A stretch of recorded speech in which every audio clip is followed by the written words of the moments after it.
Can we talk about some of the famous names that people around the world would know who, in your experience, have taken part in these rituals that you've conducted? You say you've conducted them in Europe and the United States. Can we start with the United States? Yes, I have seen at rituals, I have seen George Bush, I have seen Madeleine Albright, I have seen Henry Kissinger, I have seen Ronald Reagan, and I have also, by the way, seen his wife, Nancy Reagan.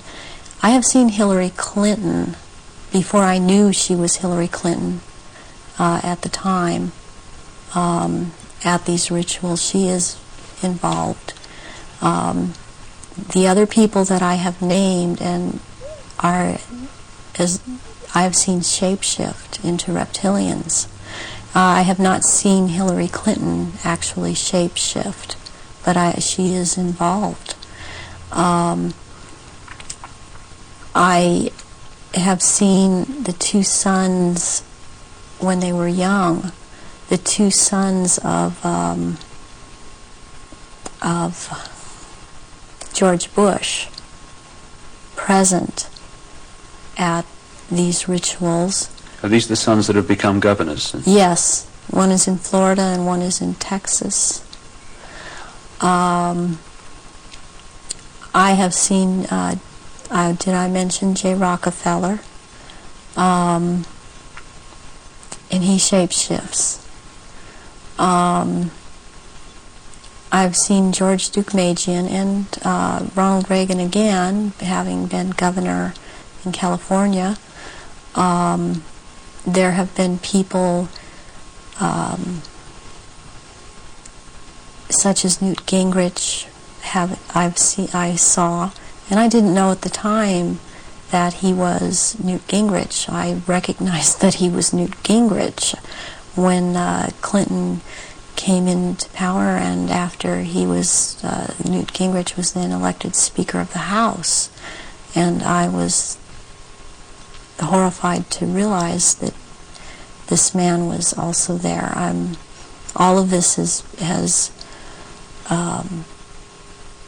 affected me to the point I don't vote.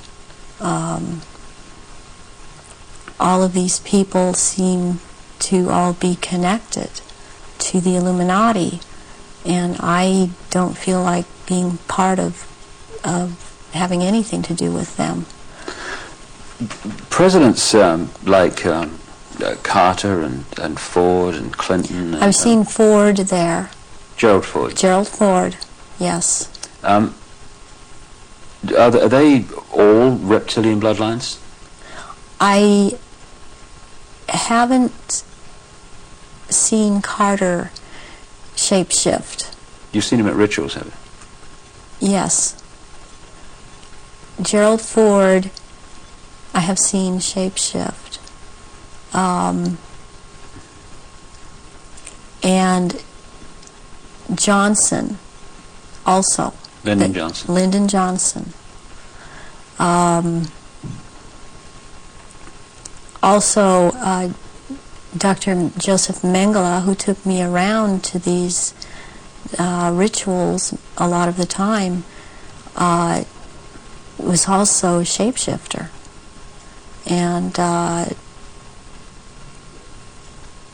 there were also people that there are people in the European countries that I've seen shapeshift and be involved. And this it doesn't surprise me any more than it does the people in this country doing it. Is just for some reason more shocking, and it cuts even deeper, because I've seen the Queen Mother there, and I have seen the Queen there. I've seen Princess Margaret there. I've seen Charles there, and they shapeshift. And I have seen I'm not coming up with his name right now, but he was president in France after de Gaulle. He was there. I've seen him there. I've seen the Rothschilds there. I used to see the Rothschild that lived in England there, but the one that still goes there and is a shapeshifter, Guy de Rothschild, Baron Guy de Rothschild, has been to all of these rituals and has been over in this country under the name of Dr. Barrington and tried to program me and has impregnated me several times with eggs that were taken from me years ago and were impregnated with semen from Pindar and then placed back into my uterus. This has happened to me twice, once at age 39 and this year right before I turned 43. And I had told my therapist ahead of time, before I ever could have known that this had been done to me. And it's happened at a certain place in where I have been living in the San Fernando Valley. It's happened at a house on Tyrone Street in Sherman Oaks. And my understanding is that there have been other survivors that have talked about this location as having been involved with programming and so on. And the Baron Guy de Rothschild has tried to program me. All these years he has been trying to control me, get me back under control. And the Marquis de Libero is someone else that attends all of these functions and since he is the one in power, he attends all these functions. I have seen Tony Blair there, and he shapeshifts. I have seen Prince Philip there. They all have their quirks as to how they act, even in their reptilian form. And they all, they act. They don't act all like robots, but they have their quirks. They have their so-called personalities, but they are all cold-blooded. They would kill at the drop of a hat. I have even, since I've seen a picture of some people that are talking about this subject, I've seen them, when I've seen their pictures, I recognize them. I did a double take a few weeks ago when I saw again someone who's been talking about around this subject, and it seems to be popular right now. Who's that? This man by the last name of Sitchin. I've seen at rituals, and he is a shapeshifter. And I did a double take when I saw the picture of him, because I recognize him. And there's another person that I've seen, this Gardner, Sir Gardner. That Lawrence Gardner? Sir Lawrence Gardner. And he had recently written an article that was out in Nexus magazine. Part of it was about the menstrual blood, and what really triggered me was when he called it Starfire, because that is the name of one of the aspects of the three women who are the dressed mother goddess. That is my name in in all of this. So this man I have seen, he has lots of power within this sect of reptilians, and he's someone that you would want to watch out for outside of this too, as is this Sitchin person. What do you remember about Zachariah Sitchin? Zachariah Sitchin was someone in the rituals attending the rituals who was not a major player in as far as the rituals went, but was someone that others present did not make remarks at, or were very careful as to what they said around him. And he was talking about, he would be talking about doing away with people, persons that were in his way, or were putting out information that he didn't feel that he wanted put out. He is very much a disinformer, and that is his job, to disinform about what is going on with the Illuminati and with the reptilians. He actually warned me off from investigating the reptilians, interestingly. Even within a secret society, only a tiny few at the core of the core know the real story. And the real story is that these entities exist and that they are the force behind the scenes that is manipulating human affairs. You get to the real the bigger, more exclusive secret societies, you get to people like the Jesuits and Opus Dei and the Knights Templar and what I call Rothschild Zionism, which at its core is a secret society controlled by the Rothschilds. All the rest is detail and cover. And you will have a lot more understanding, and at the core, total understanding of what the real force behind this is. So the secret societies are to keep compartmentalized from the public the real story. So then we come to Satanism. Well, what is Satanism? Satanism is worship of these entities. You know, and it's when they do human sacrifices, these entities outside of visible light, but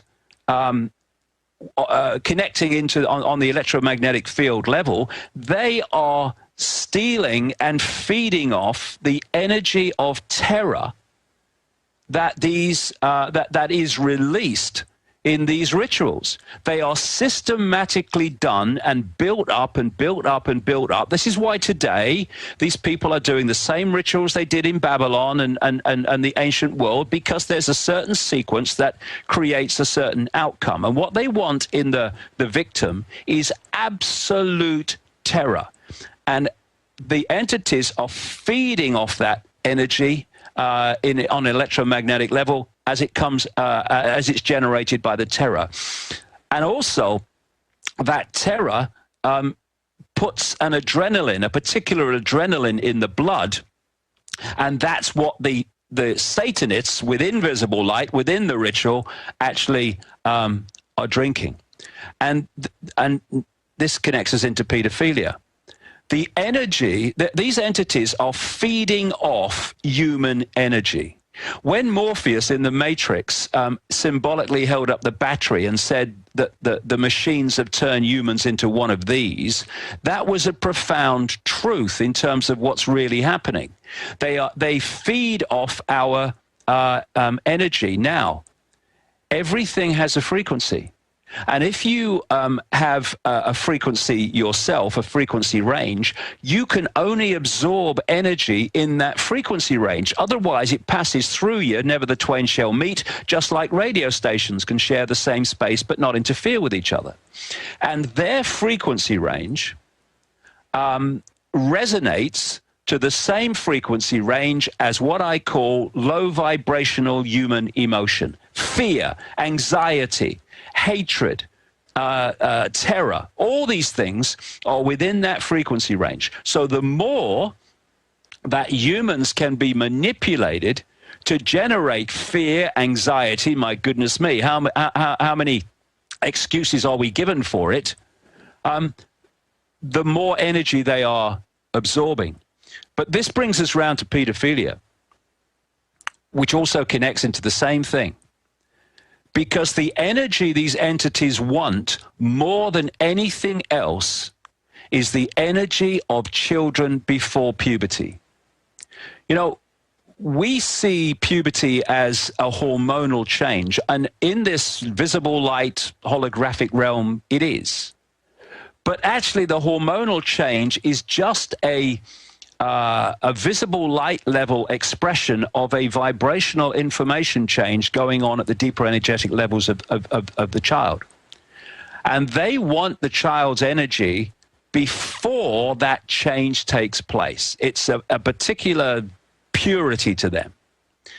And thus, when we look back into history and we see this common theme of sacrificing young virgins to the gods, young virgins was simply code for children, and the gods was code for these entities operating outside of visible light and our ability to see them, though they can enter briefly, and that's when some people have some strange experiences. And so what's happening is that the pedophiles are possessed people. They're possessed at the electromagnetic level, and what is stimulated within them, and in some of these bloodlines is absolutely genetic as well, is an obsession and an addiction to sex with children. Why? Because when the person is having sex with the child, the entity, the possessing entity, is using the pedophile as merely a conduit to draw off that child's energy, to draw off that child's life force. And therefore, wherever you find the possessed bloodlines of these hybrid bloodline networks that are representatives of these entities with invisible light, you will find pedophiles galore, you will find Satanists galore, and you will find initiates of secret societies galore, normally all three, certainly with the top ones. And this is where it comes from. This is why it is, why the ratio of Satanists to the so-called upper levels of society and power is vastly greater than it is in the general population. And therefore, wherever I have researched, anywhere in the world, people in real positions of power, I have found them almost always, without almost exception, to be members of very significant secret societies, to be great numbers of them pedophiles, and great numbers of them to be Satanists. And, you know, these people that run Satanism, they're not guys from the street.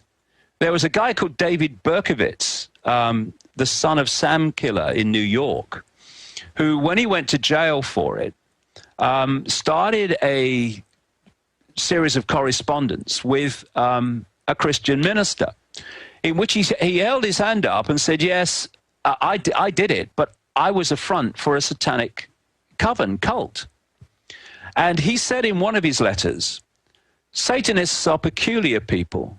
They aren't ignorant peasants or semi-literate natives. Rather, their ranks are filled with doctors, lawyers, businessmen, and basically highly responsible citizens. They are not a careless group or are apt to make mistakes, but they are secretive and bonded together by a common need and desire to mete out havoc on society. It was Aleister Crowley who said, I want blasphemy, murder, rape, revolution, anything bad. What comes from blasphemy, murder, rape, revolution, anything bad. Low vibrational human energy, which these entities can feed off. This is why society has been structured to generate that energy all the time. A war, imagine a war. And the energy, the low vibrational energy that is generated from pepper bombing a city of civilians or a world war.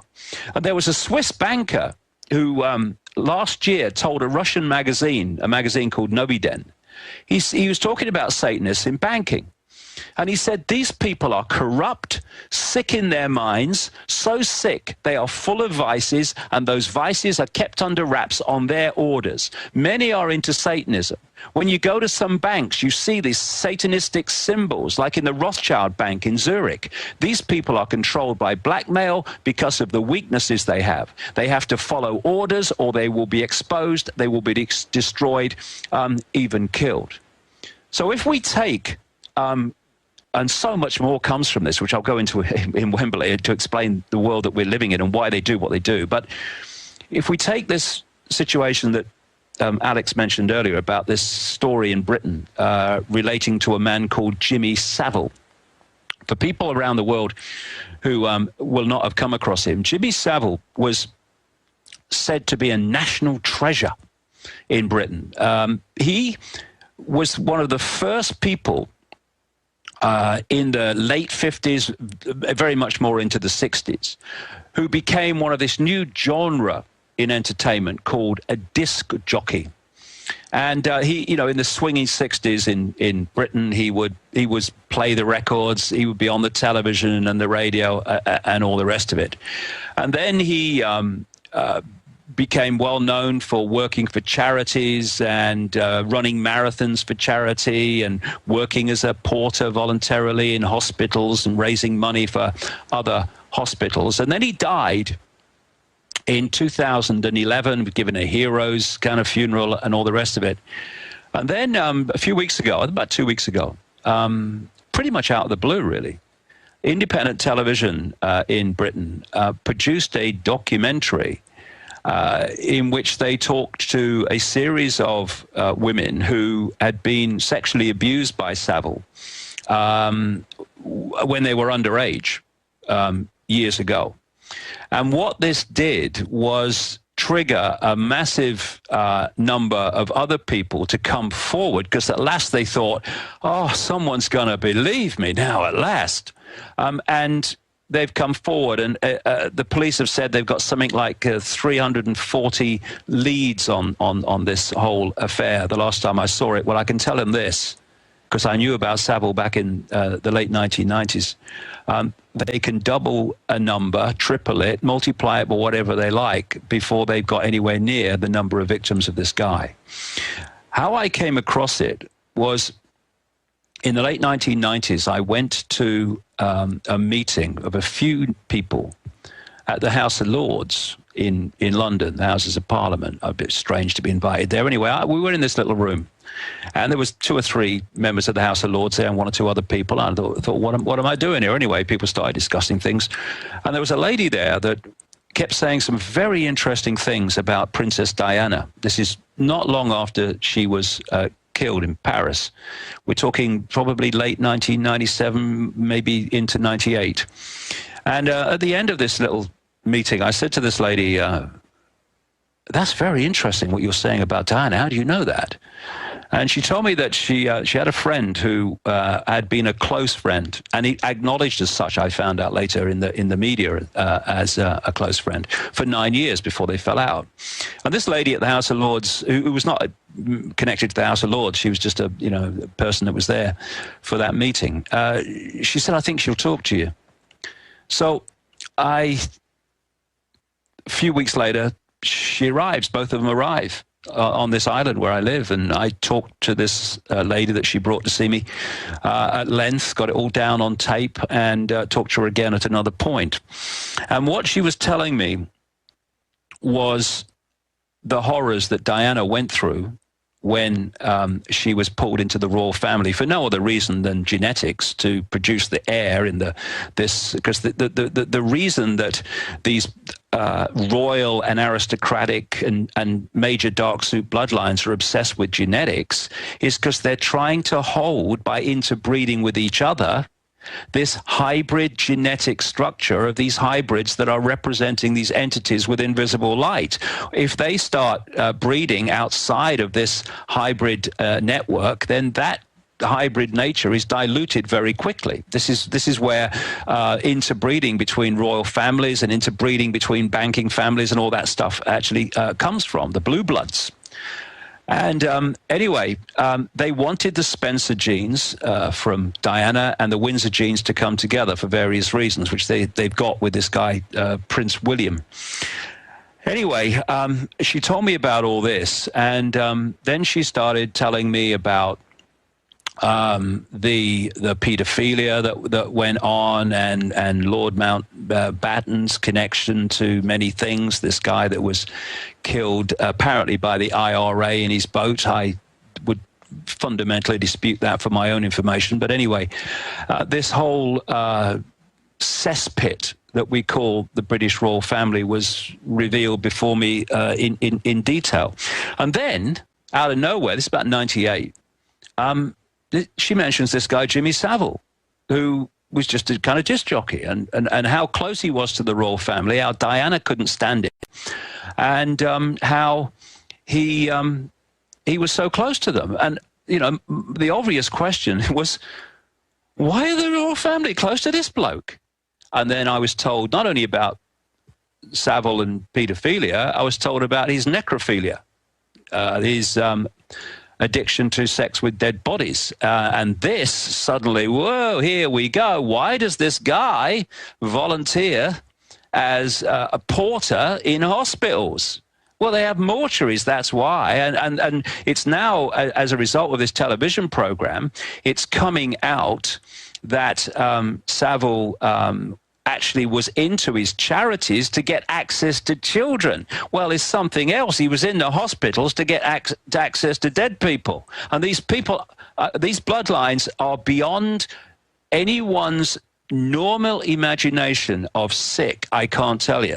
Think of sick and treble it, and you might just have started on the road, but you're nowhere near yet. Absolutely. David Icke is with us for another 30 minutes, maybe longer. He's getting ready for his historical event there in England coming up the 27th, a huge event that's also going to be streamed worldwide. We're going to talk more about that before he goes. But while you've been sitting here, folks, watching, you know, David Icke sit here and speak from England, we have been putting up articles backing up what he's been saying, showing the Rothschilds with giant devil necklaces, showing Jimmy Savile, who is the archetypal pedophile, crazy pervert look. And then he looks just like Jerry Sandusky, this same twisted, goblin-like, but also a feat. It's not really feminine, that insults women. And then when I've been at CPS hearings battling for families, I've seen the judges when the mother cries and they've done nothing and they're handing the children over to, you know, perverts. I've seen them feed demonically. That's how I described it 15 years ago, back when I didn't even understand a lot of the stuff David Icke talks about and thought he was out in left field. I would describe it as vampiric feeding, the pain, the tasering, the death, telling us torture's good on the news, telling us secret arrest. The Army's own report admitting the Army was ordered to hire jail guards who'd been fired and that they would then rape the children in front of their parents. I mean, this is what came out. This is what went on in Abu Ghraib with battery acid. I can't even say it on air. They would take large objects, put acid on it, and then torture 3-, 4-, and 5-year-old children. And then, of course, the videos were swapped around Congress. They called it an investigation, and Bush reportedly would spend quite a bit of time. It came out the White House had files of the torture. And so they're just mainlining this. And it's true. I mean, whether it is entities or not, they might as well be demons. The 3- and 4-dimensional electrochemical map the brain is creating, well, I mean, you know, that is a demonic entity one way or another. These are demons. And then I remember you talking about this. You've gone and had rallies in London. You've gone to Scotland. You've gone to other areas where they're arresting people that are exposing this. And, I mean, it's come out in every city, in every major town, because they're not all powerful. that, little kids dead in dungeons, all over Europe, prostitutes being found dead in dungeons. It comes out, nobody gets in trouble. The Texas Youth Commission was caught literally, quote, with police and judges and bankers pulling up to the CPS facilities. The Texas Rangers tried to stop them. They shut them down and even removed the head of the DPS because he wasn't going along with them a few years ago. And then they had the commission people come in and they basically looked like a bunch of Jimmy Saviles and just whitewash it, and no one got in trouble. And it was gladiatorial battles with, 10 and 12 and 13-year-old kids. In some cases, they were dying. It was mass raping. It was judges going and saying, I want this one, I want that one out of the cells. And I've literally sat there and walked into a hospital room where a mother has just had a child, and the cop was choking the woman, making her sign papers, and it totally blew me away. Mike Hansen saw this as well. I mean, and the average person doesn't know, or when they come and get you, I'm now ranting here, when they come for you, your neighbor's not going to care and it's just going to stand down, well, that's the authorities. And it's a worldwide network. Every culture gets taken over by them. I don't care if it was ancient Asian cultures, Mesoamerican, Babylonian, Roman. The Greeks had human sacrifice, throwing babies and virgins in, that just means young women, into the volcano god on the Big Island in Hawaii. Every culture sacrifices children. And the Druids, all of them, and we have a child torturing, raping, murdering guild in control, and yes, demons are driving them, and people say, oh, David Icke, he's so kooky saying this. That's what every culture says. They're saying you're wrong, and they're so upset by you, David, because you are obviously onto something. But I mean, I know off record you talked about this, and you talked about People Entertainment and people at BBC are pedophiles. And you've had rallies exposing it, and now it's all coming out, and it's in the news that this guy hung out with the royals. And let's put his image up. I mean, talk about a demon. And then I'll put back up Jerry Sandusky with his little fangs. David, just amazing. I've had my little rant there after 40 minutes sitting back and listening to you. Please comment on what I'm saying and where they're going. I mean, as you said, the whole world is designed, and it looks like it's upside down from those of us that have love and compassion and honor and duty and, love good things. That's ugly to them. That's why the most popular art is dead babies. I see beautiful women all over Austin now with zombie dead baby tattoos as the coolest thing. And the New York Times admits that the most popular art for 2 decades running with the rich stockbrokers and bankers is, $35 million for a crystal skull with semen all over it. I hate to say things like this. Or Schwarzenegger goes to Germany and buys photos of dead babies and little girls dressed up in Nazi outfits. We've actually shown these photos on air. And they were describing in one article how the rich buy this and they say, well, it's an offering to something so beautiful. They're saying, we're putting a premium on a crucifix and a bucket of urine. We're putting a premium on cans of elephant dung. I mean, it's about worshiping the ugliness, David Icke. Yes, it is. And when you look at what is said about these entities, they have no creative imagination. They do not have creativity. They're like robotic. And this stuff with transhumanism and putting technology into bodies to upgrade them, humans, is all about making us more like them. It's about control. Yeah, and also making us more like them by taking away what we have that they don't have, which is this creativity. I mean, all this stuff that is fed to children and adults in the food and the water is all suppressing creativity. Therefore, anything that is an expression of them, an expression of those that are possessed by them, will be, by definition, ugly. It's interesting too, Alex, that I've been saying for years and years and years, way back into the 1990s, that these bloodlines drink the blood of children and vampire the energy of children because it rejuvenates them. And this is why so many of them live so long. It's also they get treatment we don't get in general population. But this is a big part of why a lot of these people live so long. I mean, look, Queen Mother, 102. Queen, currently 86. Prince Philip, currently 91. David Rockefeller, 97. Father George Bush, 88. Henry Kissinger, 89.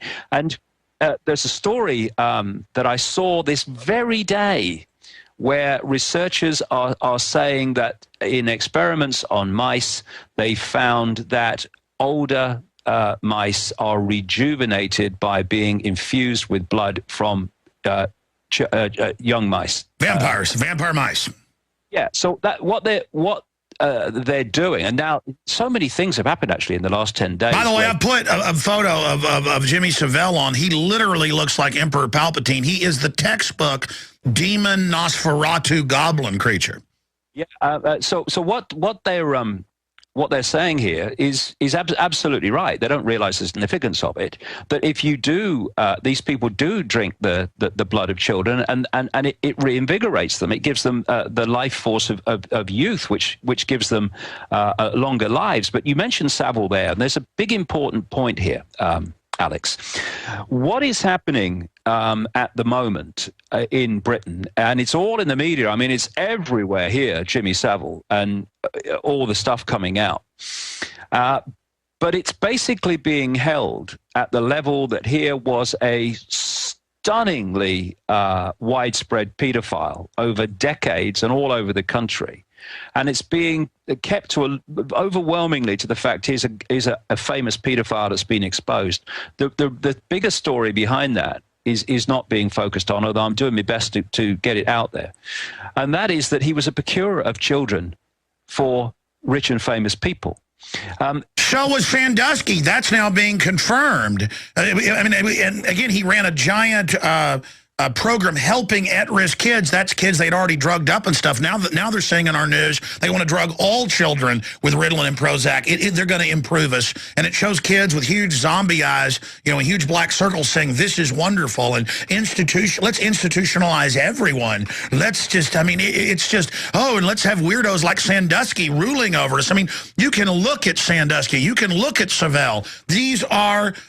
Their bodies are manifesting the demonic entity, the parasite entity that's literally attached to their cerebellum. Yeah, the thing is, anyone that's kind of new to this, or has been, even those been following the whole conspiracy thing for a long time, when we appreciate this situation that we've been talking about, then we can appreciate the two things. One, that these are the mentalities that are put in positions of power in the agencies, be it the EPA, the Agriculture Department, Food and Drug Administration, in the TSA, and all these agencies of government and government itself, and in the military, and in all these institutions of control. These are the mentalities that are put there. And now when you see what they actually get up to outside of the public eye, this is why they have no compassion for the consequences for children and innocent people of the drone bombing in Pakistan and elsewhere, of pepper bombing Baghdad and Tripoli, of putting stuff in the food and drink that they know is gonna give people massive health problems, of putting people away for the rest of their lives for crimes they didn't commit just to cover up the people that did commit them. They have no compassion. They have no empathy. This is what we're dealing with, ladies and gentlemen, and we need to grow up fast and realize that, because we're not dealing with even greedy humans. We're not even dealing with unpleasant humans. We are dealing with pure, undiluted evil that has no compassion, has no empathy. By the way, look at the royal family. Look at Savile. Look at all of them. They all dress in black and red and like big crest and things. And then I remember Fritz Springmeier was one of the first to talk about it, and then I saw it in the news, and then of course you've talked about it, and now it's just admitted that Prince Charles hangs out most of the time now in Transylvania and literally creeps around in the forest in Dracul castles, and they admit, oh, we're not even German, we're really Dracul, which is even an older line out of the East. Where do the rituals take place that you've been involved in, involving the British royal family? Glamis Castle, Stonehenge, Balmoral Castle, I have reason to believe there's a church, and I think it may be Westminster Abbey, and there is a Mothers of Darkness castle or chateau in Brussels, Belgium. They've been there too. And also in France, the Marquis de Libero Pindar has a castle in the Alsace-Lorraine region of France, and I believe it's in the Alsace region that he uses, and there are certain rituals done at that castle down in the dungeon part of that castle, and there's an entrance down there to underground places in the earth, and there is a natural formation of rocks that kind of glow green, and they keep menstrual blood in that formation, and this green glowing from these rocks actually turns the blood a darker color, and it's called black blood, and it's used in certain rituals. But there are also, they keep small, there are smaller, less developed little reptilians that are kept down there. They're kind of pets. But one other thing that's also down there, there are eggs. It's like a nest of eggs kept down in that part where it's warm. It's very warm down there into this entrance, and these eggs are kept down there incubating, and they are the reptiles' eggs, and that's where they keep them. What are your memories of conducting the rituals for the royal family? What happened? What were they doing? One thing that sticks out in my mind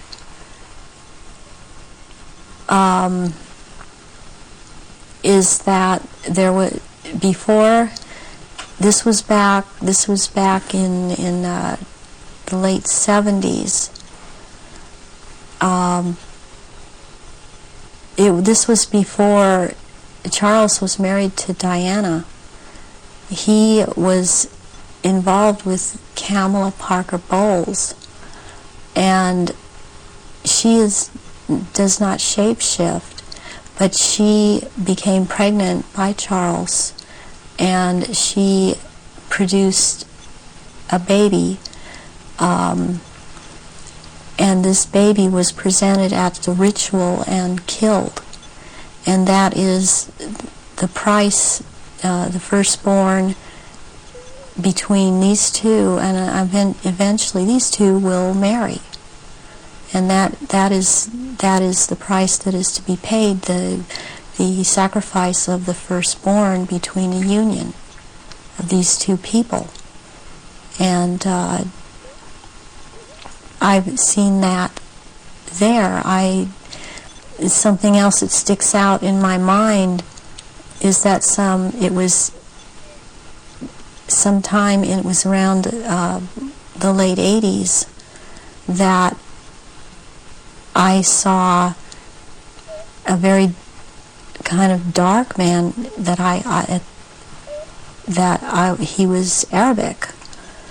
It seemed to be Arabic or Egyptian, and I heard the name Fayed being mentioned, and the Queen Mother was there, and I called her the Black Queen, and she and he were talking very seriously and at some length about a subject. They were mentioning Diana, and they were mentioning his son Dodi, and at the time I didn't know who Dodi was. I knew who Diana was.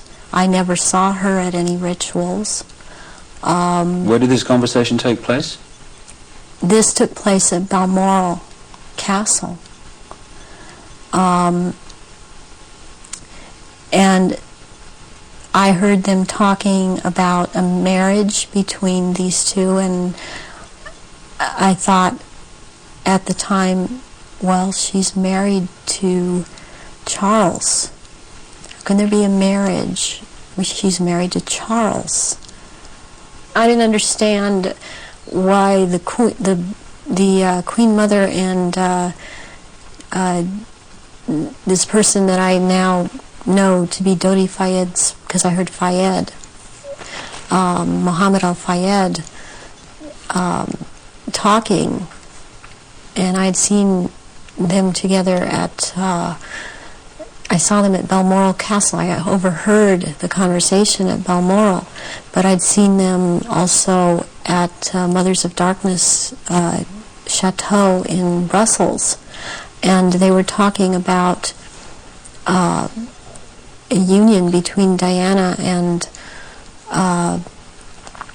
his son Dodi back in the late 80s, and I did not understand at that time, because I understood Diana to be married to Charles. I knew that she was married to Charles, and they had 2 children, and they were about to have another.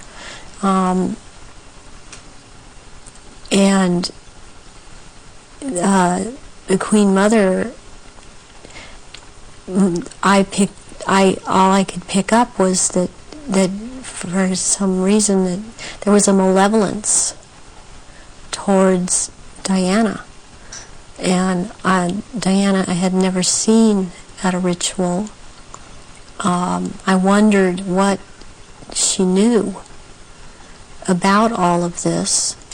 What have you seen the royal family do, the Queen Mother, and the other people you've seen in the rituals? What have you seen them do? I've seen all of them drink human blood and consume human flesh, and they have their own goblets in which they have blood, and these goblets are encrusted with jewels, and they also have their own daggers, and that the dagger goes into the goblet, and they stir the blood around with it, and it's also a what it is, it's a symbol of the phallus going into the vagina, and when they're doing this, and I've seen them do this, and some of them have even, like the Queen Mother I saw with, she had her own little, it would, like almost, it's between a very elaborate ornate chair or a throne kind of thing brought in for her to sit. And because before these rituals actually start, there is a kind of people move around the room and talk, or recognize one another. It's a formal kind of a ritualistic setup, the way they talk and the way they introduce each other. It's like a court. What are they wearing? They're wearing robes. They're not wearing anything underneath the robes, and the robes are very ornate.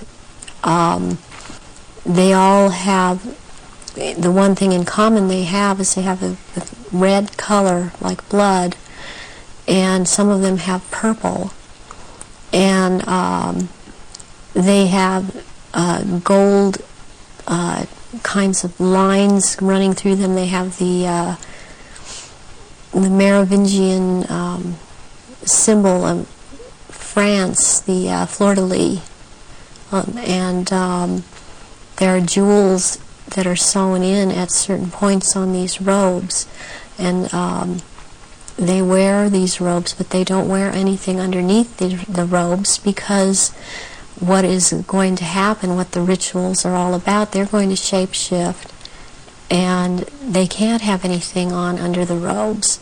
And there are orgy kind of things that go on at the rituals also. And involving the royal family of Britain? Yes, involving the royal family of Britain, and the sacrifice and the eating of, consuming the sacrifice, and they are involved in that. And you've seen them do that? Yes, I have seen them do that. People in Britain, listening to what you're saying, would obviously be staggered, I guess anywhere in the world, but what would stagger them mostly is, in Britain, the Queen Mother has an image of being the nation's grandmother. The nice old lady, and good old Queen Mum, what a lovely lady. What's your experience of the Queen Mother? She is very cold in reality, and she is very cruel, and she is very different than she comes across to the public. She's cold-blooded.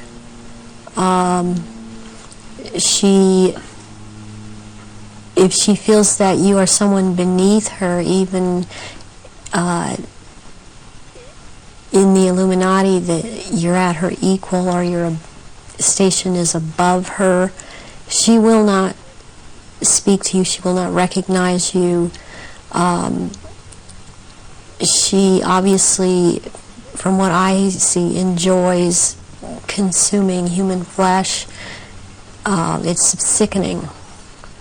The one person that she seems to be afraid of is Pindar. People would also look at the Queen Mother's elderly, frail stature and find it very difficult to see her taking part in rituals and doing anything, if you like, active. Do they go into a different state in terms of age and strength and all these other attributes when they actually shapeshift? Yes, the human body that they choose to occupy or take when it was young, it ages, but when they take the reptilian form, these reptilians live hundreds of years, and so they have to have taken more than one human body to live in. A lot of them are much, much older, and I'm including the Queen Mother in this, older than people think that she is. She's been in more than one body, human form. And when the time comes, if it is time for her to go on, and it has been chosen that she still has, it's known that she still has life or years to go, again, she will be put into the body, the essence of her, and the reptilian form will go, or the essence of her will go into another body that is also has the ability to shapeshift into reptilian form. One of the pure reptilian human bloodlines. Yes. What happens when, take the Queen Mother as an example, what happens when they shapeshift? I mean, what do you see? You start to see changes happen, and they're happening so fast that it's almost, it's the closest thing that I've seen to it is what they're now doing with computer technology. It's just a literal transformation that happens very quickly, and they get taller and they get bigger, and they don't look at all as reptilians like they do as humans, and thus the wearing of the robes, because if they were in clothes, the clothes would be torn apart. So let's take the Queen Mother on this subject as an example. we recognize her as a frail old lady. What does she look like when she shapeshifts at these rituals? She has, she looks like, the nose portion gets very much longer, and it grows into kind of a snout kind of thing. She has little fangs, and incisors as teeth, and there's a tongue. They all seem to have this kind of tongue when they're at this level. The tongue has a lot of long, hairy or pointed projections coming out of it. It's very long. And they have these, they don't have hands or feet, they have these claws. And they have scales, and also scales that seem to kind of disappear into one another, but it's more pronounced on the back. There seem to be lumps or protrusions coming from the head. There seem to be some kind of growth appendages at where, on the back, and they seem folded, and not all of them have that. And there is a tail, and they a lot of times will keep the tail curled, and and I've seen her when she's very displeased with something, as I've seen other members like this. This tail is whipped around, very agitated, and they do, and she hisses.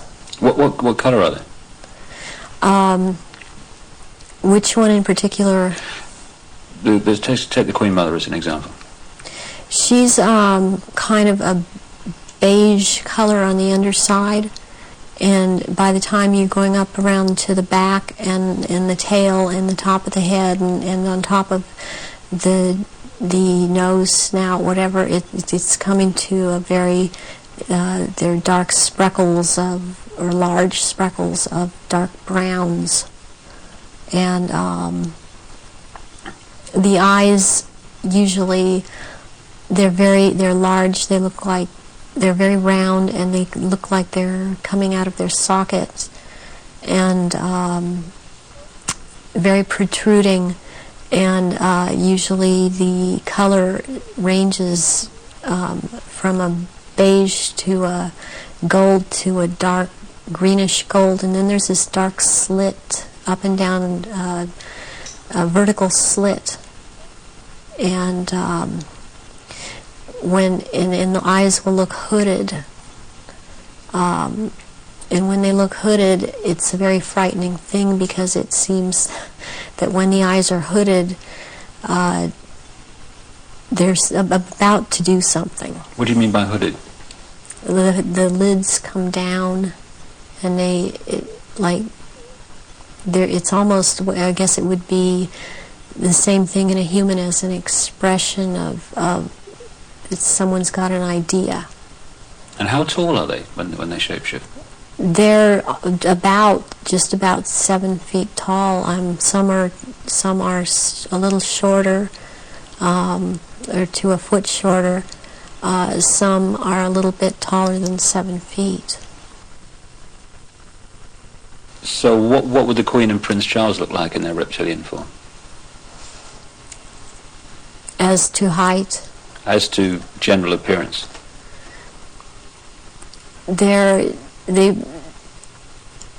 Charles resembles in both ways, in human form and in reptilian. He resembles Pindar. He's shorter, though, in reptilian form than Pindar, but the way that the reptilian, the nose shapes into the snout at that point, and the jaw becomes the under part.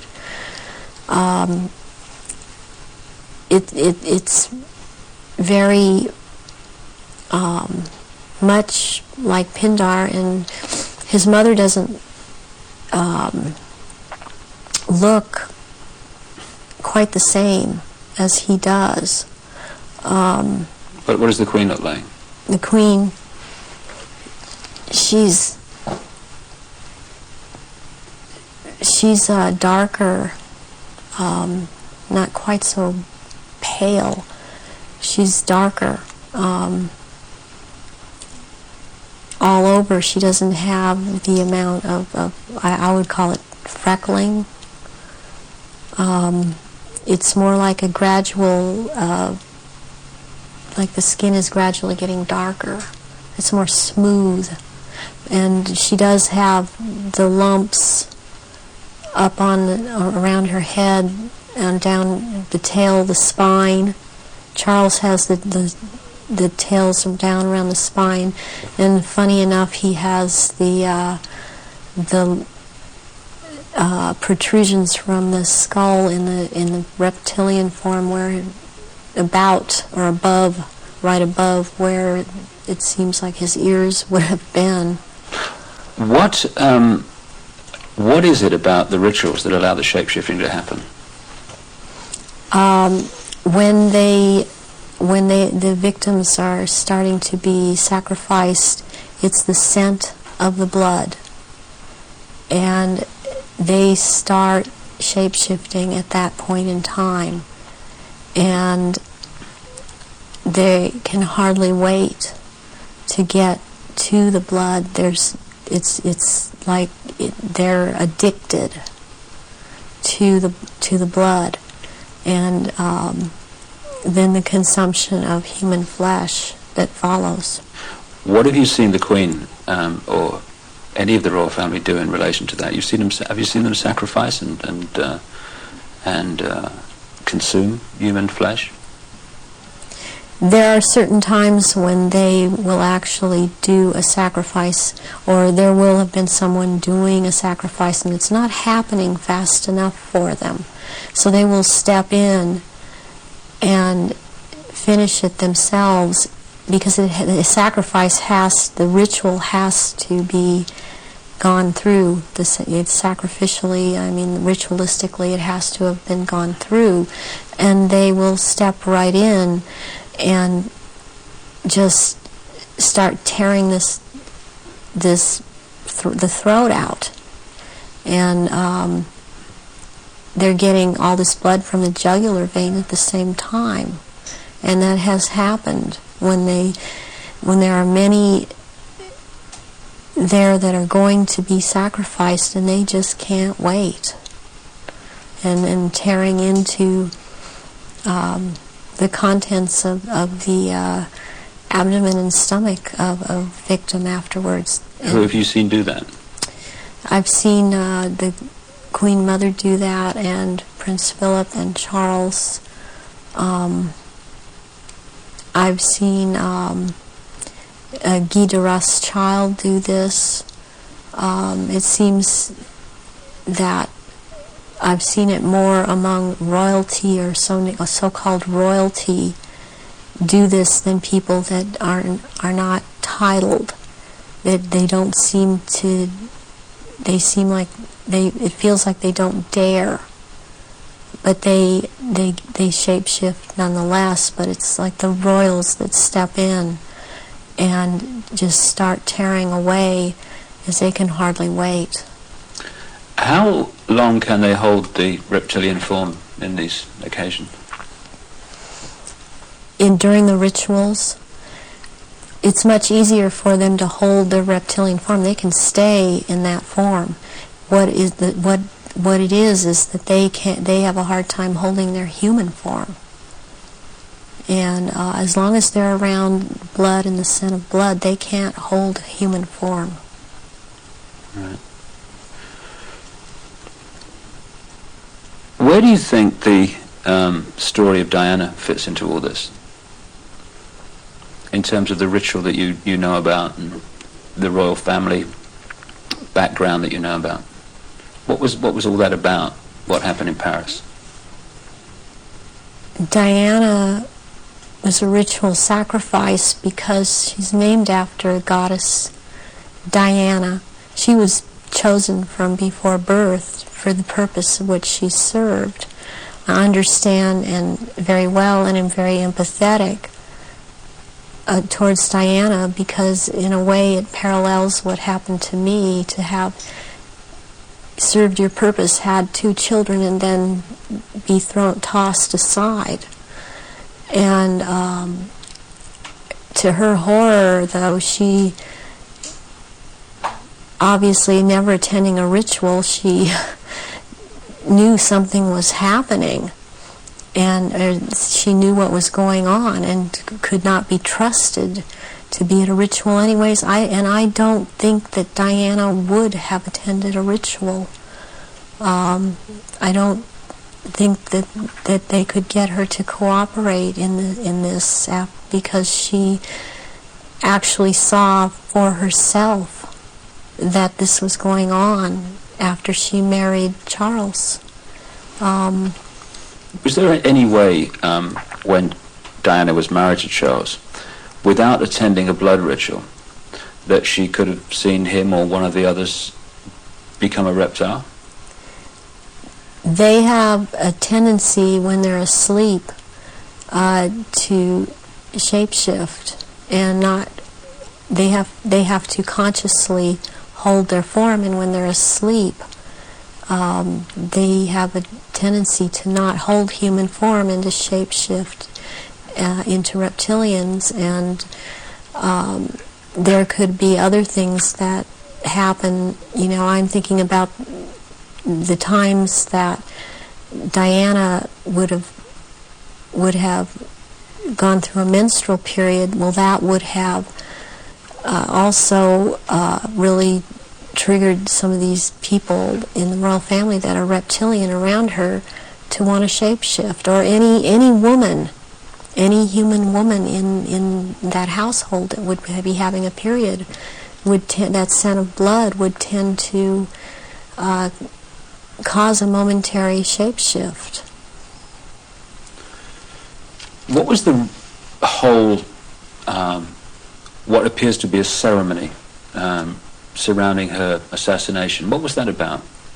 The rumours that she was pregnant, the Egyptian Dodi Fayed, and the place where it all happened, which is an ancient sacrificial site to the goddess Diana. How does all that fit together in the rituals that you know about? Okay, the crown aspect of the goddess is Hecate, and the day of Hecate is on August 13th. And what is very prevalent in this with the Illuminati and what they've done with the Druidism and other and Egypt, the Egyptian religions, is they like to mirror the numbers. And so as like, for example, with the goddess Isis, her number is 18. When you mirror it, it's 81, and that is the number of the sister of Isis, Nephthys. And Nephthys was considered the evil sister to Isis. With Hecate, what I think happened here is that she was sacrificed, and it was a very important sacrifice because 3 people died, and it was a picture of the triad of Isis, Osiris, and Horus to them. Horus being the unborn child of Dodi Fayed that Diana carried, and was 3 months old, which is another very important fact, a number that's important to them, to be 3 months old. Sacrificial babies are taken in utero at 3, 5, and 7 months. And when I heard about this was a deal that I understood now. had gone down. And she had to die in that tunnel because that tunnel's the passageway for Diana, the goddess. And she died at the 13th pillar again because of Hecate. And she died on the 31st because it's the mirror image of 13. And my understanding of what I get inside of me, and because I was told by Baron Guy de Rothschild last beginning of February when he was in this country and he was there to try and reprogram me again and impregnate me, was that he was in the tunnel that night. He had to be there because not only was it a ritual death of Diana, this was also about taking her soul. And he was taking the soul of Diana, which no one else there could do. Whoever was present there could not do it. He could do it. And he was in France. This is the hypnotic stare you talk about. Yes. And drawing in the breath. And he had to be there to do this ritual killing, this ritual murder. This would mean that the ambulance team and a doctor that arrived within a minute of the crash coming the other way must have been in on this whole deal, or at least the people in charge of the ambulance team. From your experience of the kind of people involved in this Illuminati satanic network, do you think that's possible, that they could set that up? Yes, I do. I've seen a lot of things set up that if you did not know, if you weren't in on the so-called inner circle, or know what the Illuminati can do because they depend on people not believing they're really there, you would not, you would have a hard time believing it. We just come back, if I ask Mike just to put Mr. Straw back up on the screen, because I'm just going to read that little last bit of that quote again. So Mr. Straw, he made it illegal for any children currently in care to speak out, even if they feel they're being maltreated. So against the background of what you're telling us, Bill, harrowing information about what's happening for children, this man is saying... Sorry, where was that quote from? Actually, it was from a newspaper, The Independent, yeah. But they wrote an article in which, they were quite outspoken in saying this is incredible. It's like you say, that's what Jack Straw says. It would also be illegal for any children currently in care to speak out, even if they feel they are being maltreated. Now, you have got audio of Mr. Straw being asked about this, haven't you? I think the film footage speaks for itself, Brian. Well, if Mike can manage its movie clip 3, I think. Yesterday, I was in the cab. I picked up a film. Was this a proper one? A proper cab, yeah. I was in my cab working, and I had a guy in the cab, and he's a very independent. Bill Maloney's his name. He makes little independent films and stuff.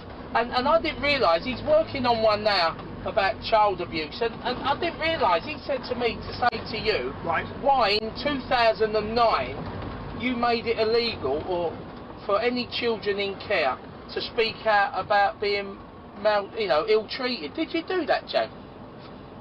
No. He said that was something to do with you, and I said, I've got you. He said, oh, Jack Straw, he made it illegal. I grant this.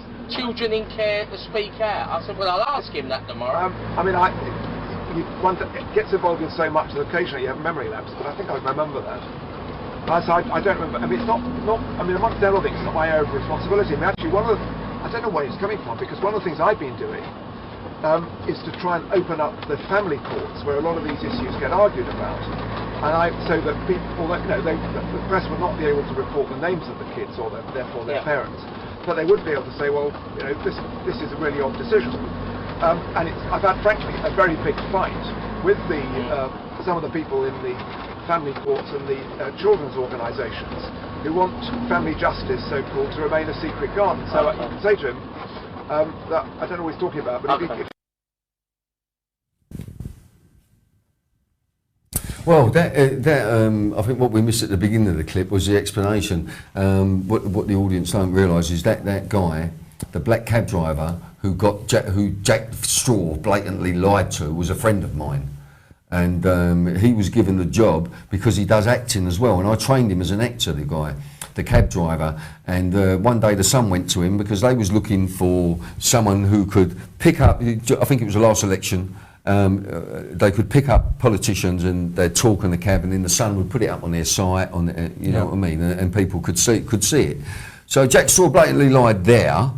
So that is what happened, and you know, he didn't expect that, but you can see how easily the man lies. He is an outrageous liar, and I think that Jack Straw should be behind bars. Well, okay, so we're saying to the audience today, just think about, we're not providing the absolute answer to this thing, but we're asking the question. Well, we haven't got time. Well, we can have another go, I hope. Yeah. We're going to say, what is this man trying to achieve by stopping children speaking out? Is the agenda from running secret family courts, and they are secret, there's no jury, there's no press. We've even got a mother who's had her 2 boys taken away from her, who is now not allowed to even mention the names of her 2 boys. She can only show them by holding up her wrists, because she's got the names of the 2 children on her wrists. So it seems if you apply common sense, which is a pretty reasonable thing to do, if you apply common sense, surely we must be saying that the only reason you would want to stop children speaking out if they claim or allege they're being abused is to cover up what's going on. Is to cover up the evidence, and not to put the perpetrators, the institutional perpetrators, into the dock where they should be. And these sentences, the tariff has got to go up. But of course we haven't got clean courts at the moment, because we also know... I don't believe we've ever had a clean court. Absolutely. But we've certainly got judges who have themselves been put in prison for being paedophiles or abuse or sexual abuse. Not too many though. Not too many. But if we have a look at another politician, and the lady concerned is Harriet Harman. Here she is. She's, of course, looking very clean and smart and upper middle class. Do you think? She's not quite upper class, I don't think. Well, I don't know, Brian. I just think bitch. Well, here is the woman. And if we dig back into her history, we find that when she was originally connected with the National Council for Civil Liberties, which is the forerunner of Liberty, the organisation, she was lobbying for the rules on pornographic photos of children to be relaxed. And if I show this in a bit more detail, here she is looking a little bit chubbier and younger, of course, and I'll just read what was going out. In NCCL's official response to the government's plans to reform sex laws, dubbed Lolita's Charter, it suggested reducing the age of consent and argued that childhood sexual experiences willingly engaged in with an adult result in no identifiable damage. It claimed that children can suffer more from having to retell their experiences in the court or the press. And then in an official NCCL response, which was signed by the then Miss Harman, that was a response to the Protection of Children Bill, it was claimed that the new law could lead to damaging and absurd prosecutions and increase censorship. She suggested that a pornographic photo or film of a child should not be considered indecent unless it could be shown that the subject had suffered, and that prosecutors would have to prove harm rather than defendants having to justify themselves. And at the time that this lady made this remarkable statement... Evil statement, Brian, I think. I totally agree with you. That is evil. Absolutely. And we've got, well, okay, the images come off there, but at that time, the National Council for Civil Liberties was directly linked into an organisation called PI, the Paedophile Information Exchange, and it was also linked into PAL, Paedophile Action for Liberty. So we just ask a question here. We've got one. They happen to be Labour MPs, but we'll talk about that in a minute. We've got one Labour MP who's quietly bringing in a law, so it's stopping children who are being abused speaking out. A classic example with that going on at the moment is Oxford and Cherwell Valley College, where none of the Oxfordshire Safeguarding Board have actually dealt with evidence of abuse within the college. So one man is denying children the opportunity of speaking out, and then here we've got a lady who is actually pushing to make it easier to take pornographic pictures of children. Well, there you go. I mean, you know... do they not think like ordinary people? What do you think is going on? Well, what we have to do is, first of all, when you look at young offenders institutions, it is Her Majesty's Young Offenders Institution. Right. Prisons, Her Majesty's Prison, HMP. Now, Lancaster Prison, for example, was built purely to give money to the Crown. We've got Prince Andrew messing about with one of the most prolific child traffickers, richest anyway, i.e. Jeffrey Epstein. We have to start looking at these people, and Brian, asking the questions. And asking the questions. Why is Prince William being groomed to be king? I mean, Prince William... I'll tell you what he has had, the Order of the Garter. And his job, he went straight into the city and he was interested in money. Yeah. That's what he was doing. We have Charles, we have serious allegations against... I don't like calling them princes. I don't like princess. Well, we're just going to play the game in this program. Well, we're playing the game in this one. You know, the knighting of someone, Sir Jimmy Savile. I mean... Why? Yeah. Why? Kneeling. Well, I mean, this is a Christian society. Well, now, the Bible tells us you do not kneel or bow to anyone. Or take an oath, or take an oath. Yeah. And then when we get this knighthood, you know, the Queen owns the island of Jersey. Right, so we don't own it, Brian. The UK doesn't own the island of Jersey. Okay. The Queen, the Crown, owns the island of Jersey. Let's get that straight. Right. And she has taken no responsibility. All she's got to say, this is outrageous. She said something about Hamza, the guy, is it Hamza? Hamza, who was just sent to America. She said, why is this evil man still here? Yeah? Why doesn't she say, why has all this evil stuff been going on the island that I own? She should be saying this to Phil. It's a very good question. What happened on our island, Phil? Don't you think we should speak up and say you know, we don't know nothing about it, or we're going to get it sorted out? Okay. Nothing. Absolutely, Bill. We've got 9 minutes, and there's a few things I think we ought to ram into the programme. Yeah. Just sticking on politicians and what it's about. Money you've mentioned. Now, a figure which I think you said to me last night was that to keep a child in one of these young offenders institutions, so it's being run by Serco, the biggest company you've never heard of, and I think you said £175,000 a year. Right, well, that's Serco. But then you've got councils that have secure children's homes, £250,000. Per child up to £250,000 per child per year. You can go and foster a child, Brian, okay? On the backs of buses now. We were talking about it this morning. Got a spare bedroom? Are you over 25? Why not foster a child? Yeah, so children... Not, have you got children? Have you got a family? Could you accept a child into your family? You know, have you got a spare bedroom? Are you over 25, want to foster a child? Yeah. So they will get up to 500, it starts at about 400 and something pound a week per child, nearly £500 per week. A lot more if the kid's got learning disabilities or any kind of incapacities about it. A lot more. Yeah. So this is big profit.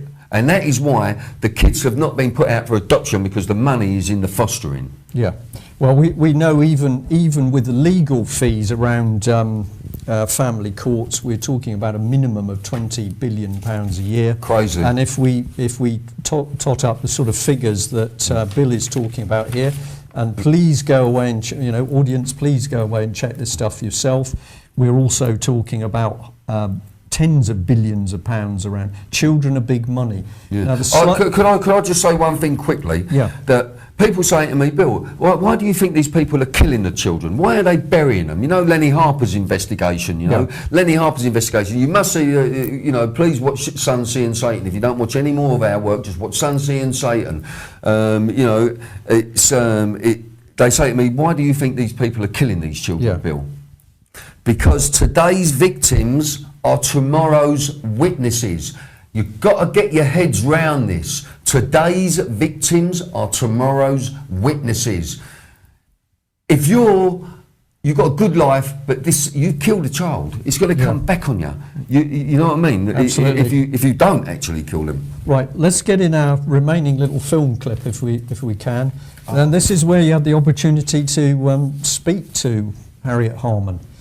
To ask her a few questions. Harriet Harman and Ed Balls, or is it just it's Ed Balls as well, and also the union man whose name escapes me. Dave Prentice. Right. So Dave Prentice. We've just about got time to get this clip in. Okay. Harriet, right, if I can just give you 1 minute. We're talking about child abuse. We'd just like to talk to you about the cuts and how it's going to affect child abuse. Harriet, you don't want to talk about child abuse. I understand that, Harriet, but you're here to talk to people on the street, and we represent... So Harriet Harman doesn't want to talk to us about child abuse today. She didn't say that. Okay? At the moment, she doesn't. Well, that's what he said to me. I gave her a chance. Mind your own business. Let's go again. Let's go again. Let's go again. Chop, chop. This way. You've got to get the face. Get the face. Harriet. Harriet. That's common assault. You'll get arrested for that. I'm a woman. I know it's a woman's right. Sorry. Harriet, get on me. Harriet, I need to push you on this. Harriet, why won't you talk to us about child abuse, Harriet? You're part of the government. Don't touch me, because don't you just touch me. Right, so Harriet is not willing to talk about child abuse. And how are the cuts going to affect child abuse? How are the cuts going to affect child abuse, Harriet? Harriet, how are the cuts going to affect child abuse, Harriet? I'm very sorry, she's talking to people who've come here from... So Harriet's gone to the police officer here, and we do carry a press pass, and Harriet Harman does not today wish to talk to us about child abuse. Okay? Thank you very much. Thank you, officer. Right. That was Harriet Harman. She didn't want to talk to us about child abuse, and I think I know why. In 1978, when she became a solicitor, she urged the ministers to make it legal for people to be allowed to take sexually explicit images of children, and she wanted that to be made legal as long as the children in the images hadn't been harmed or abused. So that's Harriet Harman. Harriet Harman was in favour of making sexually explicit images of children, and she urged ministers to do that. So maybe that's why Harriet Harman didn't want to talk to us about child abuse. Thank you very much.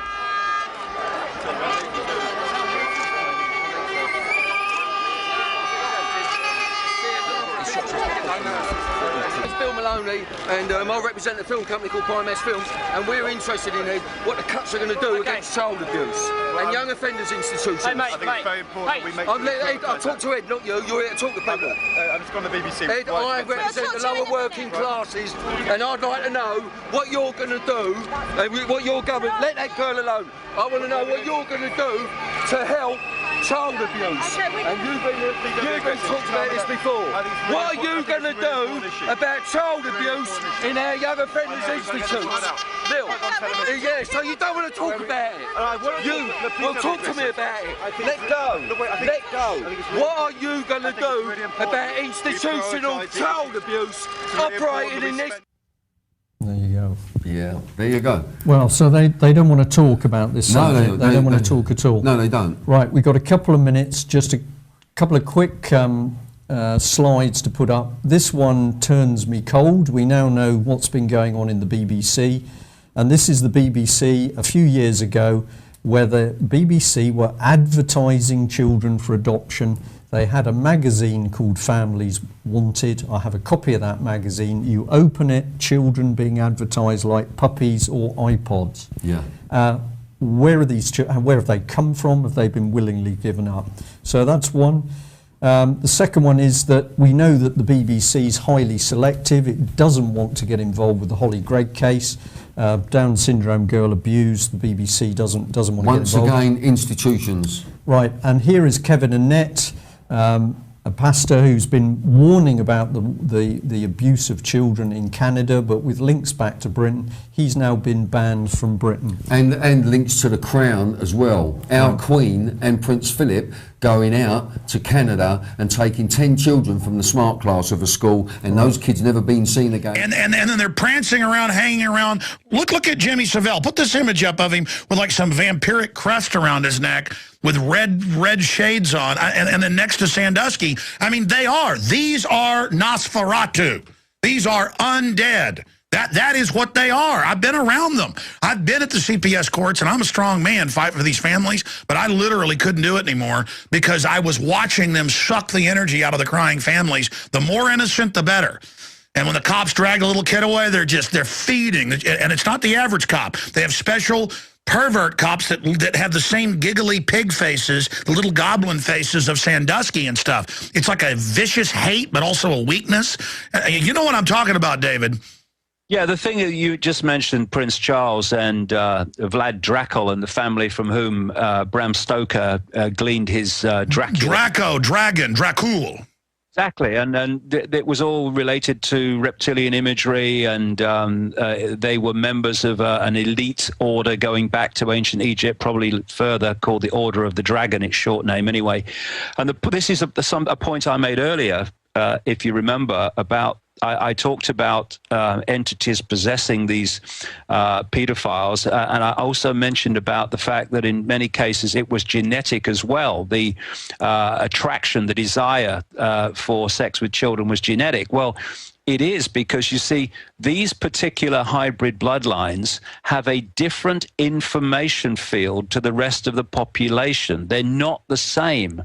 And thus, it is absolutely in line with what I've been saying all these years, that the British royal family should be genetically related to the Dracos in Romania. I mean, you know, this is where it is. I mean, Mary of Teck, the grandmother of the present queen, was directly related to the sister, one of the Draco sisters. And so... Wait a minute. It came out even in the Daily Mail last year that just in the last 100 years, the royals were eating body parts of people, and they have the groom of the stool that saves in these underground things all of their excrement that is basically worshipped. I mean, that's what they built. Giant palaces, under them people worshiping their crap.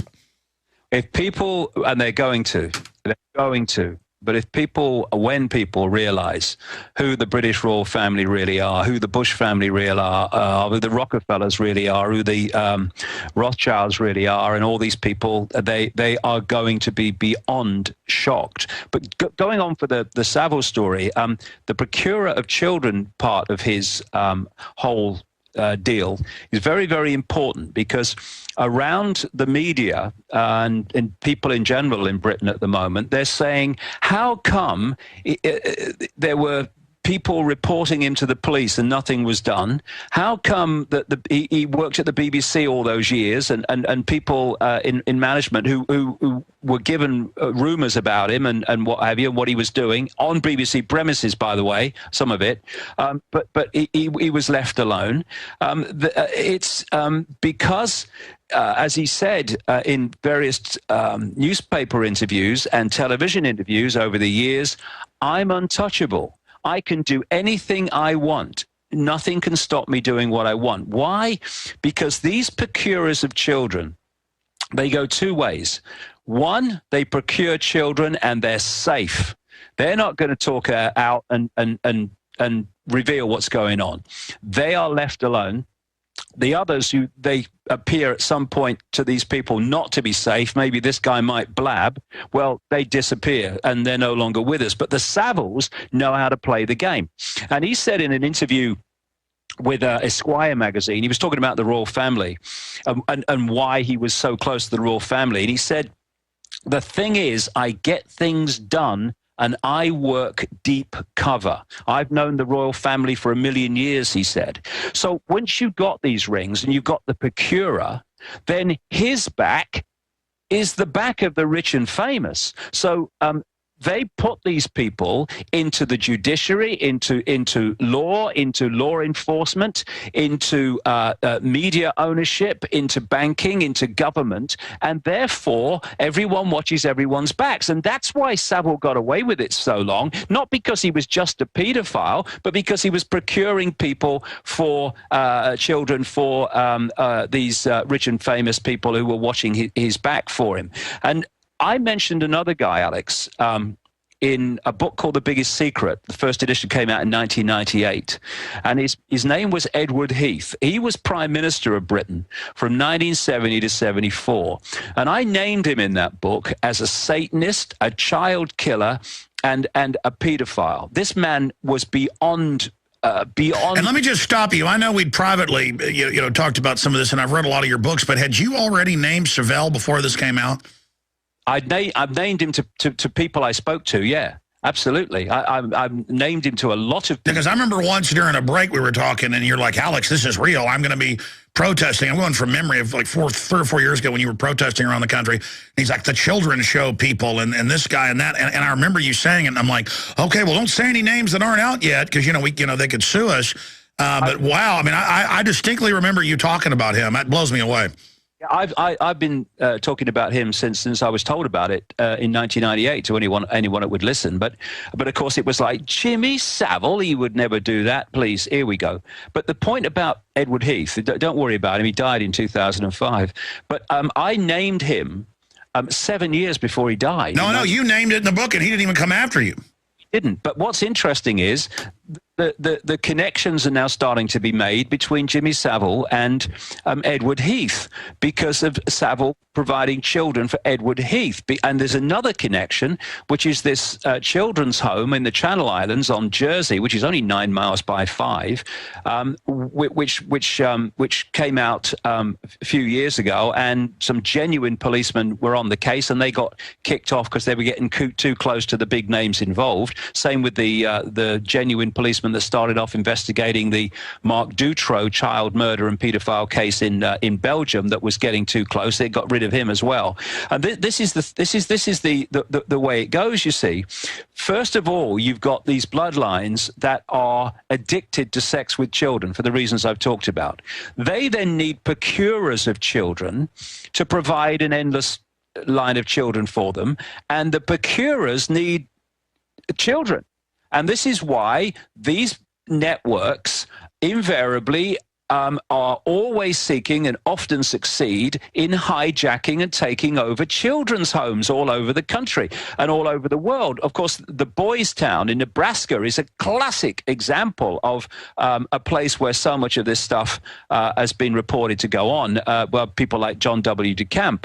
But the situation in Jersey at the children's home, we had Heath and people like Louis Lord Mountbatten connected by some researchers to a scandal at a boys' home called Kincora in Belfast. We had the same in a series of North Wales children's homes. But what happens is when it comes out, they put the safe people in to, quote, investigate it. And of course, they might get a few of the small fry, but never the big people. And where this, Alex, then comes in to the bigger picture of the political direction of the world is this, and he's a wonderful example. Here you have a Satanist, a pedophile, and a serial, and I mean serial child killer, and he was the man, more than anyone else, through his political career, which goes way back into the 50s, 60s, who orchestrated Britain's entry into what is now the European Union. It was him as Prime Minister in 1972-73 that signed Britain into this now fascist organization, the European Union. Because, you see, he may have well done it because he was one of them and agreed with it. That may well have been the case with Heath. But once you've got these people, these pedophiles, in positions of power, and you in the shadows know that because you're involved with it, well, Mr. Heath or Mr. whoever, this is going to be your policy on foreign affairs. This is going to be your policy on finance, etc., etc. Oh, you don't fancy that? Oh, well, I've got a list of those children. This is how it works. Blackmail as a result of all this, which brings about this new world order by people pushing it on through political legislation because of the consequences of not pushing it on for them, is massively important in the way that this whole thing is orchestrated globally. But as of April 2009, because of a change in legislation being introduced by Jack Straw, the Justice Secretary, the media will no longer be able to identify those involved in cases such as the Websters. Now, the Webster case is a child court case, family court case. And then this absolutely blatant statement, so it continues, it will also be illegal for any children currently in care to speak out even if they feel they're being mistreated. I know, it sends a shiver up your spine. Well, that's Jack Straw, people. What human being would want Tony to Blair's make it... friend. What human being would want to make it more difficult for young people to speak out if they're being... Surely the legislation should be to make it easier for them to speak out, isn't it? What this man done is abnormal to decent human beings. Yeah. He should never have been allowed. Also, I think his son was caught dealing drugs as well. And his brother William was on the sex offenders register for, assaulting. One was a violent attack on 2 girls, his brother William. Right. Now, this man should never have been given a job because he had a vested interest. Or was he given the job because of the man he is? And you know, what I'm seeing, personally, all this Harry Potter stuff. Remember one of the Harry Potter movies, books was called The Half-Blood Prince? It's all in there, Slithering House and all this business. And kids have been being massively prepared. There's, you have it in America, there's something called Twilight, which has been very big in Britain. That's about a sexy vampire, vampires are okay and all the rest of it, because the whole vampire story is based on reality. You look at Dracula. He's Count Dracula. He's an aristocratic bloodline. He drinks blood. He only goes out at night, and some of these entities have a real problem with the Earth atmosphere, particularly sunlight. So all these things that are apparent stories and made up stories, they're based on fact. So much of it is. Earlier I was showing mainstream news with Prince Charles at the original Dracula castle that he's trying to, quote, save and rebuild properly, and how he just sneaks around the area now, and how much he loves it, and how he's proud to be related to Dracula. And makes little jokes about it. I mean, look at him. He's a big, disgusting goblin who, on record, used to, hang out with Mr. Savile. I mean, it's just there's no end to these people. They were very good friends. Yes, absolutely. Him and Prince Charles. In fact, it's actually come out. In fact, Savile said it himself. This is how close Savile was to the royal family, Alex. He was brought in as an intermediary to try to find some agreement between Diana and Charles before their marriage broke up. The guy's a disc jockey. What's going on? You don't get in to that level of the royal family unless you're into what they're into. Interesting. I don't know if I mentioned this earlier. Well, it just came out. All the time they find dead bodies on different pieces of land, dead kids, you name it. I mean, but it's always just in the back of the news now. Yeah, I don't know if I mentioned it earlier. That Savile said in his own words that the man that brought him into the royal family was Lord Louis Mountbatten, who, we're talking paedophilia again. And so it all kind of fits. And that guy, Thomas Hamilton, who shot all the children at the Dunblane School in Scotland. Yeah, that was a big pedo scandal. He was a pedophile, and he was another procurer of children for the rich and famous. This is why when they had the government cover-up widely called an inquiry into Dunblane, that the person running it insisted that certain documents relating to the case were put sealed away for 100 years. And he said, oh, it's to protect the children. No, it's not. It's to protect the establishment, mate. I cannot, after nearly 25 years of this, I cannot express to people and stress to people more powerfully that Satanism, pedophilia is absolutely two of the, they're interconnected anyway, different expressions of the same thing in so many ways. They are in so many ways the cement, along with some other things, that hold the whole deal together.